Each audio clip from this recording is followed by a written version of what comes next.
Ahora se presentará el análisis narratológico de la obra Las olas de Virginia Woolf, presentado por mi persona, Nuria Elizabeth López Flores. Para iniciar, debemos poner en contexto quién es la autora Virginia Woolf. Y es que su nombre completo es Adeline Virginia Stephen. Nació en Londres, Reino Unido, en Gran Bretaña, el 25 de enero de 1882. Murió el 28 de marzo de 1941 en Rio House, en Reino Unido.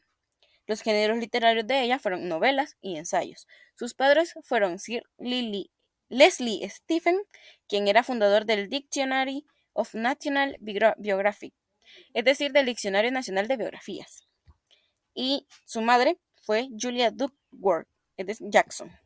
Y vamos a hablar acerca de su vida de dos formas, la vida no literaria y la vida literaria. Se puede establecer en la vida no literaria que Adeline nació en la 22 de la calle Hyde Park Gate, en el barrio de Londres. Esta era hija de Sir Leslie Stephen, como ya se mencionó, y de Julia Duckton, del cual el matrimonio hay cuatro hijos: Vanessa Stephen, Julian Toby Stephen, Adeline Virginia, es decir, ella, y Adrienne Leslie Stephen. Ella creció rodeada de un ambiente literario y cultísimo. El padre de ella poseía una amplia biblioteca y cuando ella cumplió los 16 años, por fin pudo entrar sola en aquel recinto consagrado a la lectura y dedicarse a explorar todo lo que deseara. Ella supondría un verdadero lujo para una chica de la época victoriana y también una situación en la que va a ser ampliamente provechosa para su futura condición de escritora. El 5 de mayo de 1895 va a morir la madre de ella. Luego, 2 años después, muere su media hermana Estela, quien se había hecho cargo de ellos, de la familia, tras la pérdida de la madre. Luego, en el transcurso de esos años, es cuando sufre junto a Vanessa abusos por parte de sus hermanastros. Luego murió el padre de cáncer en 1905 y también antes de que Virginia cumpliera los 23 años. Esta joven escritora ya había tenido su primer intento de suicidio. Luego, después de que murió el padre, Virginia junto a sus hermanos Vanessa y Adrián vendieron la casa que tenían en Hyde Park Gate y se compraron otra en el barrio londinense de Bloomsbury. Y es acá donde se va a establecer con su hermana Vanessa y sus otros dos hermanos. El lugar se va a convertir en un centro de reunión antiguo de antiguos compañeros de su hermano mayor, en los cuales van a figurar como intelectuales o va a conocer a los diferentes intelectuales como Edward Morgan Foster, el economista Keynes y los filósofos Bertrand Russell y Ludwig Wittgenstein. Y también más tarde este se va a conocer como el grupo o círculo de Bloomsbury. También en 1912 se casa con el escritor Leonard Woolf, el cual era también economista y miembro de aquel grupo. 5 años después van a crear la editorial Hogarth, donde se va a editar la primera obra de ella misma, o sea, de Virginia, y la de otros diferentes escritores que eran también importantes. Virginia Woolf sufrió bastante a lo largo de su vida, ya que padecía una enfermedad mental que ahora conocemos como un trastorno bipolar, pero en aquel entonces no tenían estas definiciones, ¿verdad? Y también cuando atravesaba por una de esas depresiones que le agarraba a ella, fue hasta un río que estaba cerca de donde ella vivía, se puso piedras en los bolsillos y tomó la decisión de ponerle fin a su vida, ahogándose. Y es que ella muere el 28 de marzo de 1941 a los 59 años de edad. Ella se ahogó voluntariamente ya que decidió hacer esto en el río House, cerca de su casa. Y se dice de que ella sufrió a lo largo de su vida. Como les mencionaba, ella padecía de esta enfermedad. Y ella había dejado dos cartas, donde dejaba una para su hermana Vanessa y otra para su marido Leonard, las dos personas que eran más importantes en su vida. Y en la vida literaria tenemos que se menciona que conoció a este grupo de intelectuales que eran ex compañeros de su hermano mayor, que eran Edward Morgan Foster, que es un escritor, el economista John Maynard Keynes y los filósofos Bertrand Russell y Ludwig Wittgenstein, que son personajes o diferentes entidades o personas que son importantes en la historia. También podemos hablar sobre ella. Teníamos Se pueden mencionar unas obras que son Fin de viaje, de 1915, La señora Dalloway, de 1925, Alfaro, de 1927, Orlando, de 1928, En las olas, que es esta, la que vamos a hablar ahora, de 1931, y entre otros, ¿verdad? La última sería La casa encantada y otros cuentos, del 2013. Ahora bien, si vamos a entrar en lo que es el contexto histórico. En esta obra es una novela escrita por Virginia Woolf que se publicó en 1931. Para entender el contexto histórico es importante considerar varios aspectos, y el primero sería entre guerras. La novela fue escrita y publicada en el periodo entre dos guerras mundiales, un tiempo marcado por la devastación, la reconstrucción y un cambio significativo en la soledad y la cultura. Este contexto influyó en el enfoque de Woolf hacia temas como la identidad, la búsqueda de significado en un mundo de constante transformación. También vamos a hablar sobre el modernismo literario, ya que Virginia Woolf fue una figura clave en el modernismo literario británico. Esta obra es un ejemplo de su estilo experimental y el enfoque que tenía subjetivo y la conciencia.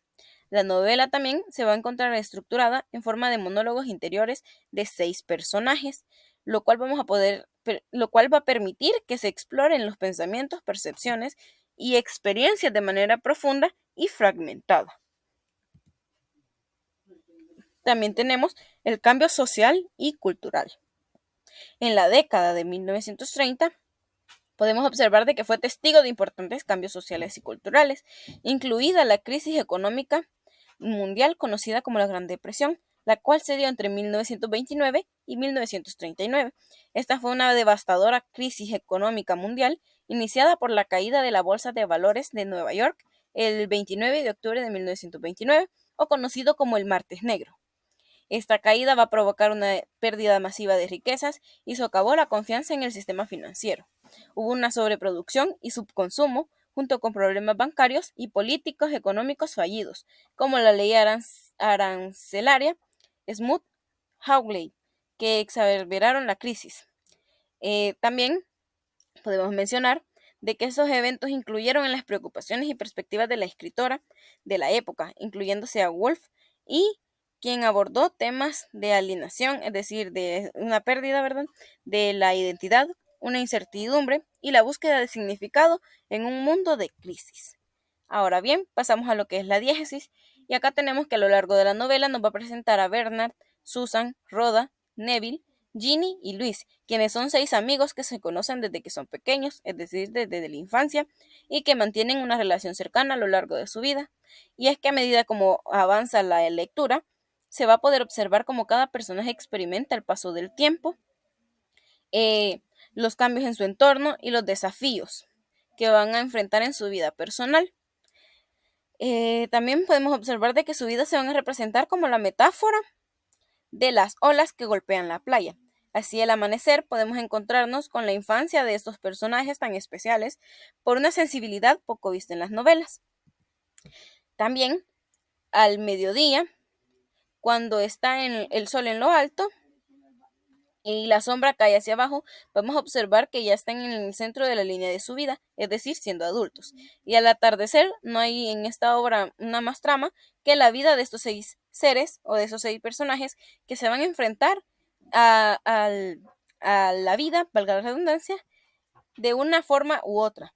Y se puede entender que en la obra lo que se observa es el desarrollo personal de los personajes y cómo afrontan las diferentes circunstancias o situaciones que, a pesar de contarlo de manera individual, terminan formando una sola historia. Y bueno, también se puede retomar en este punto anterior, de que se van a observar diferentes ejemplos de lo que eran lo que decían los personajes, que más adelante se van a hablar un poquito más de ellos, pero vamos a poder interpretar esta historia en diferentes puntos como la infancia, y es que va a comenzar con una descripción de un amanecer simbolizando el comienzo de la vida y las primeras impresiones sensoriales de los personajes. Los 6 amigos se van a encontrar en una guardería y van a compartir las primeras experiencias y descubrimientos. Luego tenemos la adolescencia, y es que hay una transición a la adolescencia y que se va a encontrar marcado por la separación y el inicio a la educación formal. Cada personaje va a desarrollar su identidad y empieza a sentir la presión de conformarse a las expectativas sociales y personales, es decir, de adaptarse a estas expectativas, ¿verdad? También después tenemos que entran a la juventud. En esta etapa vamos a ver a los personajes que entran en la adultez joven, se van a enfrentar a decisiones importantes como elección de una carrera, a experimentar sobre el amor, la ambición y la frustración. También se describen aspiraciones y tensiones que surgen entre ellos. Luego se tiene la madurez y se establece en la vida de los personajes en la vida adulta. Algunos se van a casar, otros persiguen carreras y todos, a pesar de esto, enfrentan las inevitables decepciones y compromisos de la vida. Va a morir uno de los amigos que tenían en general, que es Percival, y es una figura también en la vida de cada uno de ellos y actúa como un punto de inflexión emocional. Luego llegan a la vejez y al envejecer los personajes van a reflexionar sobre sus vidas, sus logros, las pérdidas que han tenido y esta novela se va a convertir en más introspectiva, es decir, que va a explorar la soledad, la mortalidad. Bernard en particular va a tratar de sintetizar las experiencias que él ha tenido por encontrar, digamos, va a querer encontrar un sentido a todo lo que él vivió y cada uno de los personajes principales va a tener una trayectoria de vida revelada a través de los monólogos interiores que cada uno tiene. Por ejemplo, con Bernard vamos a observar en la infancia y adolescencia que va a actuar como un observador de los demás, ya que desde joven va a mostrar una inclinación hacia la narrativa y contar historias. Cuando está joven y madura, se va a convertir en un escritor, aunque nunca va a alcanzar la grandeza que ha querido, ¿verdad?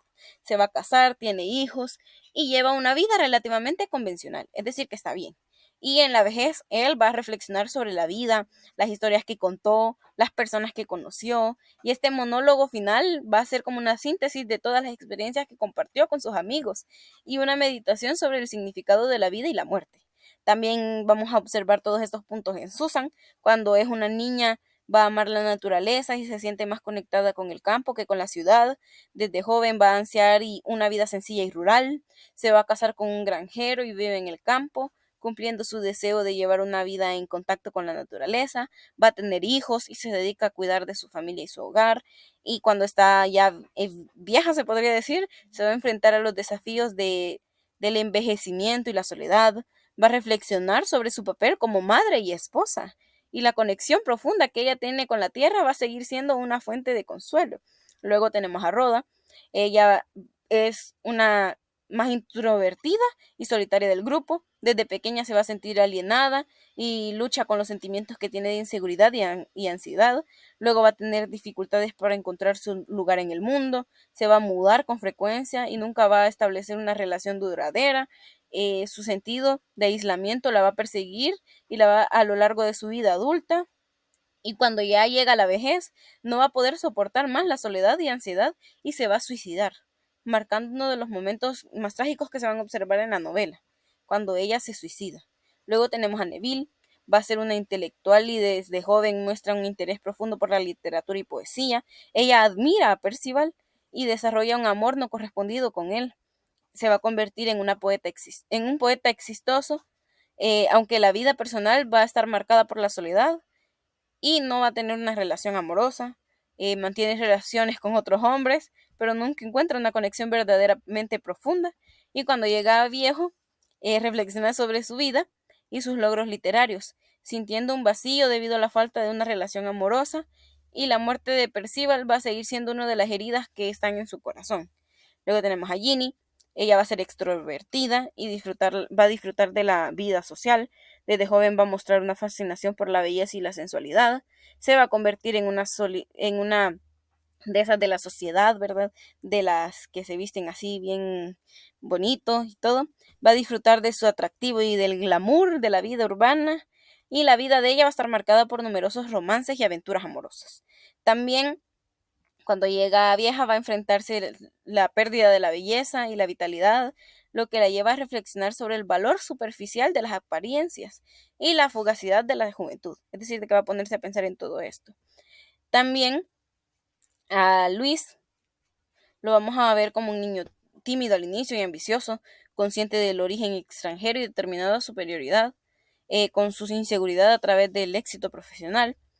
Luego se va a convertir en un hombre de negocios exitoso, trabajando en finanzas, Su vida va a estar marcada por una búsqueda constante de reconocimiento y validación, y en la vejez se va a enfrentar a la realización de que su éxito profesional no ha llenado el vacío emocional que ha tenido en su vida, reflexionando sobre cuál es su identidad, sus logros, y va a buscar un sentido más profundo. También, este es un poco de la diégesis, ¿verdad? De todo lo que va a pasar en la historia. Y también en esta obra nos van a mostrar esa imagen que tienen los demás de nosotros, es decir, de que eh, es tan diferente, es decir, de que como vista o esta visión que ellos tienen sobre nosotros es muy diferente a la que nosotros vamos a tener en realidad, y cómo creemos que son ellos también se puede observar en esta obra, ya que a todos nos parece que la vida que les tocó vivir, a veces se parece que la vida que a otro le tocó vivir es mucho mejor que la que a uno le ha tocado. Pero es importante también descubrir que nosotros somos que nosotros somos nuestra propia vida. Y es que la que nos tocó vivir, ¿verdad?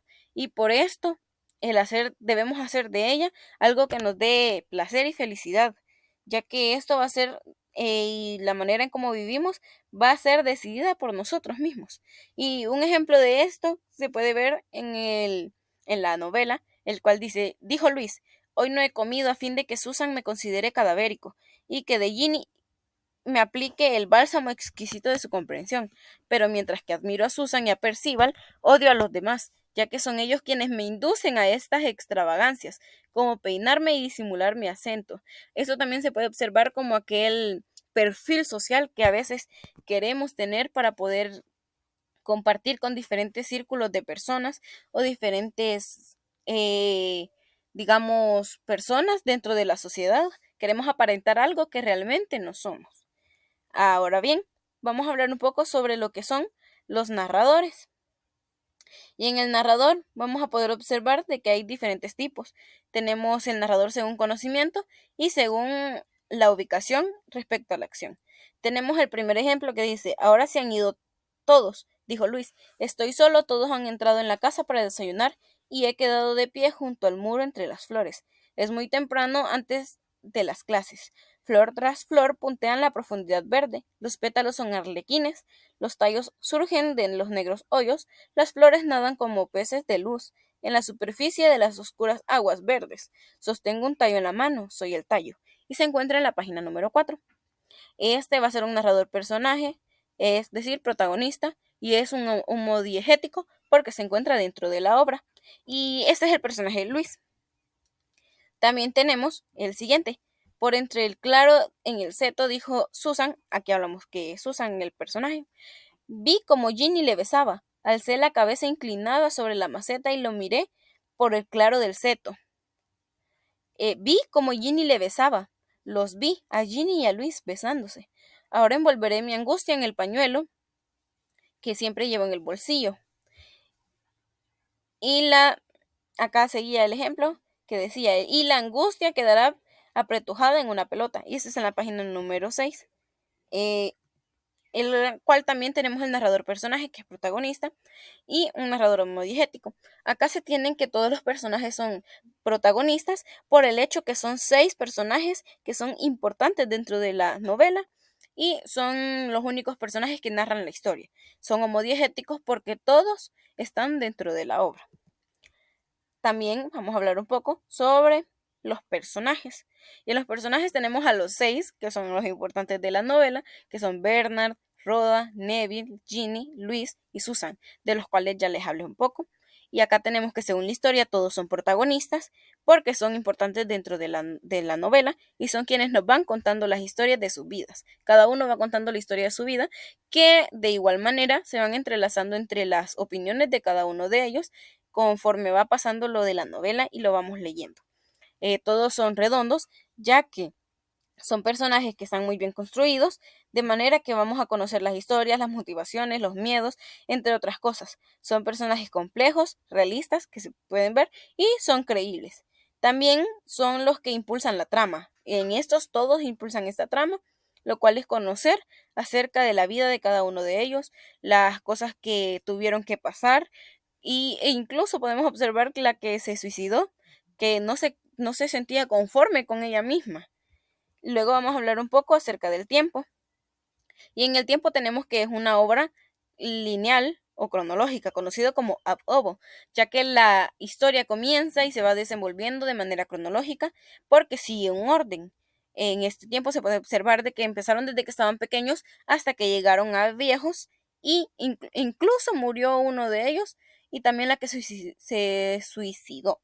Y tenemos un ejemplo. Neville dice, ahora estamos en pleno verano. No, ahora algo me abandona, algo sale de mí para ir al encuentro de esta figura que se acerca y me dice que le conozco, antes de que vea quién es.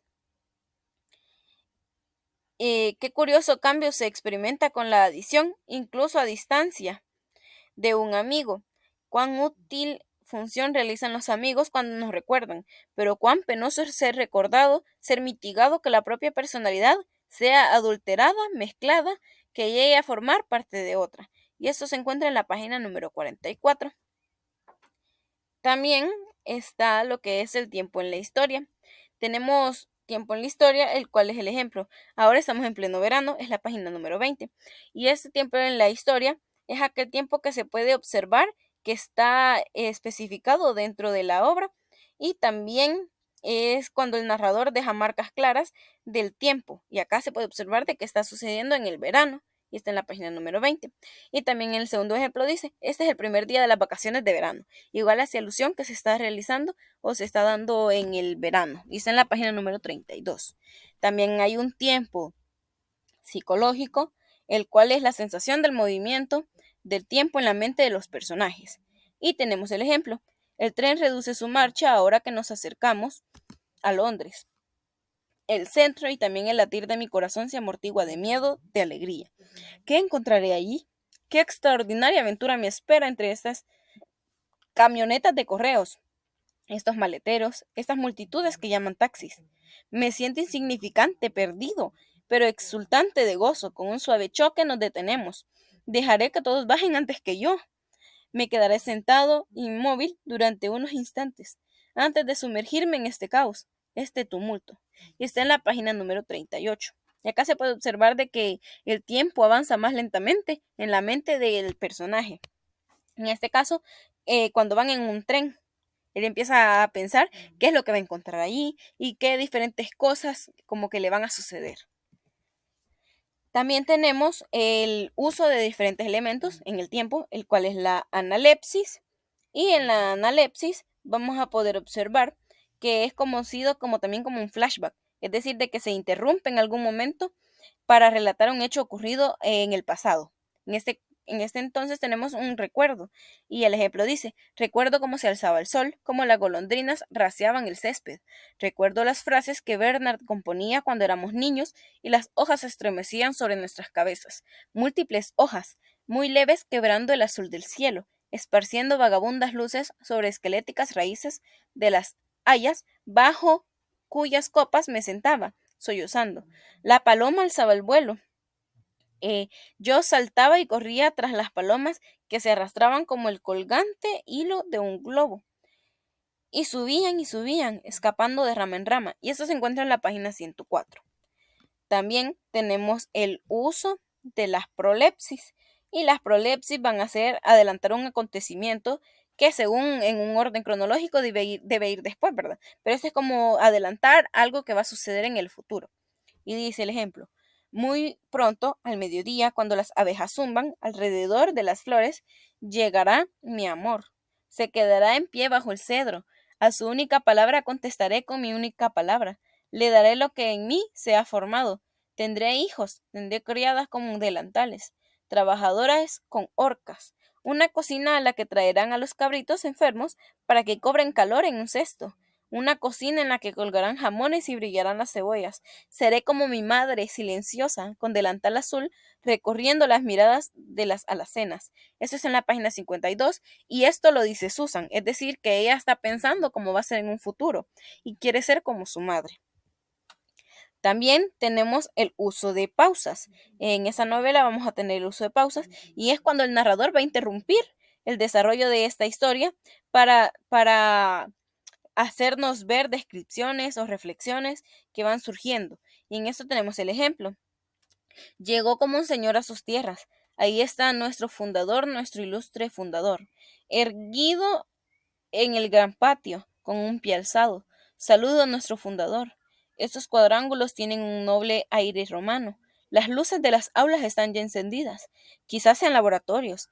Y esto quizás sea una biblioteca en la que exploraré las exactitudes de la lengua latina y pisaré firmemente el sendero de las bien forjadas frases y pronunciaré los explícitos y sonoros hexámetros de Virgilio, de Lucrecio, y cantaré con pasión jamás oscura o informe de los amores de Catulo, leyendo en un gran libro de anchos márgenes. También me tumbaré en los campos de cosquillantes céspedes. Con mis amigos yaceré bajo los olmos. Y eso se encuentra en la página 15. Ahora bien, vamos a hablar sobre los espacios o conocidos como cronotopos. Transcurren varios espacios, aunque la narrativa se enfoca principalmente en la vida interior de los personajes, más que en diferentes entornos físicos.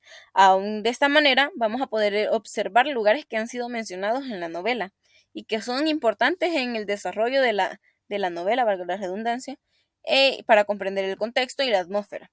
Y algunos de estos espacios o cronotopos son los siguientes. Tenemos en primer lugar Londres. La ciudad de Londres es el hogar de algunos de los personajes principales como Bernard, Neville y Rhoda. Aunque no se explora de manera detallada, vamos a poder observar la ciudad y su ambiente urbano, ya que van a influir en las experiencias y perspectivas de los personajes. Y tenemos el ejemplo. Londres se desmigaja, Londres jadea y avanza, se eriza de chimeneas y torres. Allí una iglesia blanca, ahí un mástil entre agujas de edificios, ahí un canal. Ahora hay espacios abiertos con senderos de asfalto, sobre los que parece raro que la gente deba caminar. Una colina moteada de casas rojas, un hombre cruza un puente seguido por un perro, y eso es en la página número 15. Esta es una descripción que se puede encontrar en la novela sobre Londres. También tenemos el segundo, que sería la campiña inglesa, y es que algunos pasajes de la novela tienen como lugar la campiña inglesa, el cual es un espacio que va a representar la naturaleza y la tranquilidad frente al bullicio de la ciudad. Este entorno se va a asociar particularmente con Luis y Susan, quienes tienen la conexión especial con la naturaleza. Y tenemos el ejemplo. Ahora dice el doctor Crane, dentro de los años me jubilaré, me dedicaré a recortar arbustos en un jardín en la campiña occidental. Almirante hubiera podido ser o juez y no profesor de secundaria. Esto se encuentra en la página número 26. También tenemos diferentes espacios interiores. Y es que en la gran parte de la acción vamos a poder observar espacios interiores como habitaciones donde los personajes van a reflexionar sobre la vida que han tenido, las relaciones, aspiraciones, entre muchas otras cosas. Y estos espacios íntimos van a proporcionar un escenario para los monólogos interiores de cada uno de ellos, los cuales constituyen en gran parte la narrativa de la novela. Tenemos un ejemplo, el cual sería de Bernard, y dice: en el principio estaba en el cuarto de los niños con ventanas que daban al jardín y más allá del mar. Veía algo que brillaba sin duda alguna, el asa de bronce de un cajón de la cómoda. Entonces la señora constable levantó la esponja por encima de su cabeza, la oprimió y lanzó de derecha a izquierda, a lo largo de mi espina dorsal, flechas de sensación. De la misma manera, mientras alentemos en el resto del tiempo, cuando tropezamos con una silla, una mesa o una mujer, flechas de sensación nos traspasan, igual que ocurre en un jardín o al beber este vino. Y se encuentra en la página 131 este ejemplo. También vamos a tener diferentes espacios imaginarios. Además de estos lugares físicos que hemos observado, en la novela Las olas también se va a explorar espacios imaginarios y que son simbólicos. Por ejemplo, el mar y las olas van a ser motivos recurrentes que simbolizan el flujo de la vida, la transitoriedad y la conexión que existe entre los diferentes personajes que forman la novela. Y un ejemplo sería: el mar sonará como un tambor en mis oídos, las aguas del mar oscurecerán los blancos pétalos, flotarán durante un instante y se hundirán, me balancearán sobre las olas y me empujarán al fondo. Todo cae en tremendo chubasco, disolviéndome. Esto se encuentra en la página número 113. Ahora bien, vamos a hablar un poco sobre las diferentes técnicas narrativas que Virginia Woolf emplea durante esta novela y que ha utilizado para que sea una novela diferente a las que ya hemos conocido normalmente. El enfoque que tiene es exploración de conciencia y subjetividad de los personajes. Tenemos los monólogos interiores y es una de las técnicas más distintivas de Woolf, ya que Estos monólogos van a presentar pensamientos y percepciones de los personajes. En esta novela de las olas, vamos a ver de que cada uno de los personajes tiene su propio monólogo interior, además de que se van a presentar en fragmentos dentro de la novela. Estos monólogos nos van a ofrecer lo que es una visión profunda de la mente, experiencia de cada personaje, nos van a revelar sus preocupaciones, deseos, conflictos internos, entre muchas otras cosas que a ellos les afectan o les ayudan, como ha sido su vida también.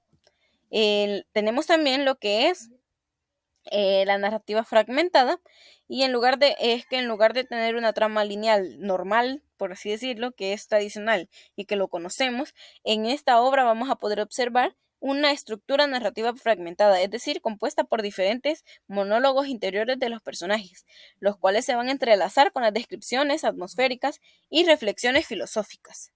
También en esta narrativa fragmentada vamos a poder observar la naturaleza compleja y multifacética de la experiencia humana, así como la interconexión de personajes a lo largo del tiempo, es decir, esa amistad que se mantiene a pesar del paso de los años, de que uno se ha ido para un lugar, el otro se haya mudado hacia otro, aquella conexión que tienen y aquellos recuerdos que han tenido, que han creado desde que eran unos niños.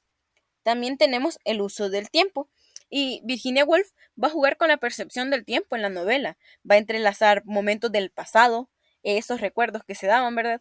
También el presente y el futuro para crear una como sensación de continuidad y simultaneidad. Por ejemplo, en el presente nos está contando un suceso o algo que le pasó en la vida y regresa a traer ese recuerdo del pasado y lo mezcla acá en el presente. Asimismo también cuando nos decía Susan que ella quiere ser como su madre en un futuro. Entonces trae como ese pensamiento que ella tiene de cómo va a ser en el futuro y lo trae acá en el presente. Esta técnica va a reflejar la idea que tiene de que el tiempo es fluido y que va a ser subjetivo, y que las experiencias del pasado van a influir en el presente de los personajes, así mismo como los pensamientos que tienen para su futuro. Ahora bien, sobre los diferentes elementos que forman parte de esta narrativa o de esta novela. Tenemos la intertextualidad y en las olas Virginia va a utilizar una intertextualidad de manera sutil, pero que a la vez también es significativa. Va a hacer referencias a obras literarias, mitos y otros tipos de textos culturales. En primer lugar tenemos la referencia literaria. Y un ejemplo de esto va a ser el monólogo que hace Bernard, el cual es uno de los personajes, y vamos a poderlo identificar como una alusión a la famosa aquella obra que William Shakespeare hizo, llamada Hamlet, cuando Bernard dice, ser o no ser, eso es lo que nos preguntamos, soy o no soy. Yo estoy lleno de preguntas. Esto nos va a referenciar como aquel paralelo que se encuentra entre las dudas existenciales de Bernard y las del protagonista de la obra de Shakespeare, de Hamlet. Esta sería una de las intertextualidades. También tenemos entre mitos y leyendas, y el ejemplo sería en el monólogo de Ginny, otro personaje, hay una alusión al mito de Orfeo y Eurídice, ya que Ginny va a reflexionar sobre la relación que tiene con Luis, comparándola con la historia de Orfeo, quien desciende al inframundo para rescatar a su amada Eurídice. Y esta referencia va a resaltar los temas de la pérdida, del deseo y del sacrificio presente dentro de la novela. En tercer punto tenemos las referencias a las obras de arte. Y en el monólogo de Neville podemos ver una referencia hacia una pintura llamada El Jardín de las Delicias y de Hieronymus Bosch. Ay, perdón la pronunciación. Neville utiliza esta referencia para reflexionar sobre la diferente naturaleza de la realidad y la percepción que tiene, estableciendo un paralelo entre el caos representado en la pintura y la complejidad de la vida interior de los personajes. Y acá se presenta esta pintura como para mostrar cuál era aquella pintura a la que hacían referencia Neville en ese monólogo. También tenemos otros elementos, el cual sería la polifonía, y es que la novela polifónica se va a caracterizar, de acuerdo con Bakhtin, por la pluralidad de voces y de conciencias independientes, autónomas, capaces de establecer entre ellas nexos dialógicos. Una tarea polifónica es incompatible con el planteamiento unívoco de una sola idea, es decir, de que se van a presentar diferentes ideas dentro de una misma historia. Un mundo artístico monológico no conoce este pensamiento ajeno, la idea ajena como objeto de representación. Y tenemos el ejemplo. ¿Qué fue de aquel sueño que tenía anoche? Me encontraba en un jardín oscuro. oía crujir las hojas y veía las estrellas. Y había mujeres desnudas, con los pies en el agua. De alguna manera éramos nosotras. Yo era Ginny, Luis era Rhoda, Neville era Susan y Ginny era yo. Las estrellas se desvanecieron y apareció el amanecer, y de pronto al abrir los ojos me vi aquí en una habitación, sola. Es extraño porque de alguna manera estoy con vosotros. Acá se puede observar que ella menciona los diferentes personajes y que ella era Ginny en ese sueño que tuvo. Asimismo, estos diferentes personajes van a dar una idea diferente al anterior, y asimismo va a ir sucediendo con los demás personajes. Y es acá donde se encuentra la polifonía, las diferentes voces y opiniones que se tiene sobre algo. Ahora bien, carnavalización. En la obra no vamos a encontrar un cuadro de carnavalización, ya que no hay un cuadro para reírse, sino que hay un cuadro de nostalgia, de cómo los personajes van a recordar las vivencias que tuvieron durante su infancia, cuando eran jóvenes, entre muchas otras cosas, con un punto de vista diferente debido a su contexto social. También vamos a tener que en esta obra una corriente estética que en la cual se aborda la novela es que las olas de Virginia Woolf se van a inscribir dentro de la corriente literaria del modernismo, pero es un modernismo británico, ya que este fue un movimiento cultural que tuvo lugar a finales del siglo XIX y principios del XX, principalmente en Europa y América. Este se caracterizó por el rechazo a las convenciones artísticas y literarias tradicionales, es decir, de que no sigue un orden literario como lo hacen las narrativas tradicionales, sino que hay una exploración de nuevas formas de expresión, como ya lo vimos, con una narrativa fragmentada, entre muchas otras cosas. Y en el caso de las olas, vamos a ver una ruptura con las convenciones tradicionales, lo que ya se mencionaba, y en lugar de una trama lineal convencional. Ahora bien, pasamos a lo que son las conclusiones estéticas. En estas conclusiones vamos a encontrar que hay un contexto histórico a partir de entreguerras, modernismo literario, cambio social y cultural. Y además va a poseer un narrador personaje, los cuales son protagonistas, los seis personajes, los seis narradores, perdón, en la obra, y narradores homodiegéticos porque se encuentran dentro de la obra, son personajes protagonistas todos, y según la historia, y según en la composición van a ser redondos porque hay un desarrollo personal dentro de todo a lo largo de esta novela. Hay un tiempo lineal, es decir, cronológico, un tiempo de la historia, uno psicológico, un uso de analepsis, prolepsis y también un uso de pausas. Van a poseer cronotopos importantes donde se desarrolla la obra, y los cuales son Londres, la campiña inglesa, espacios interiores e imaginarios que ya se mencionaron. También vamos a tener el uso de técnicas como monólogos interiores, narrativa fragmentada y un uso de tiempo. Tenemos intertextualidad con referencias literarias, mitos y leyendas, obras de arte, y también hay una polifonía. También vamos a observar de que se va a basar en una corriente estética del modernismo literario británico que ya se mencionó anteriormente. Y esto sería todo por el análisis narratológico de la obra Las olas de Virginia Woolf.